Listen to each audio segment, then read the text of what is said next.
Hotel तेजयश प्रकाश शिंदेंच्या मालकीचंच सुषमा अंधारेंचा एकनाथ शिंदेंच्या भावावर आरोप, तर सातारा ड्रग्ज प्रकरणातील आरोपींना याच हॉटेलमधून जेवण जायचं, अंधारेंचा आरोप।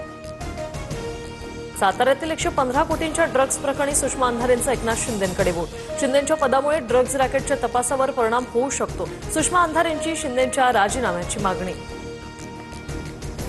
निवडणुकीच्या पार्श्वभूमीवर सनसनाटी निर्माण करण्याचा प्रयत्न, 48 तासात माफी मागा अन्यथा कारवाईला सामोरं जा, शंभूराज देसाईंचा अंधारेंना इशारा। ठाकरेंची शिवसेना आणि मनसेच्या युतीची घोषणा पुढील आठवड्यात होणार, सूत्रांची माहिती। दोन्ही पक्षांची मुंबई महापालिकेबाबतची अंतिम बैठक पार, 2 दिवसात दोन्ही पक्षप्रमुखांची बैठक।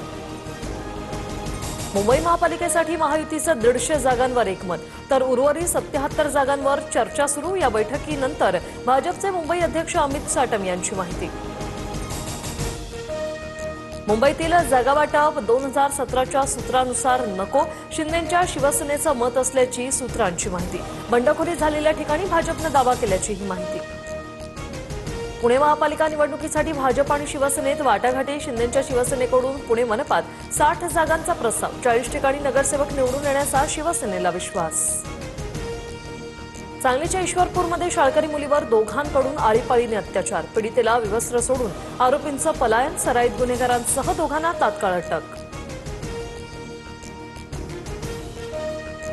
गौरी गर्जे आत्महत्या प्रकरणातील आरोपी पती अनंत गर्जेला न्यायालयीन कोठडी, शिवडी कोर्टात हजर केल्यानंतर पुन्हा कोठडीत रवानगी।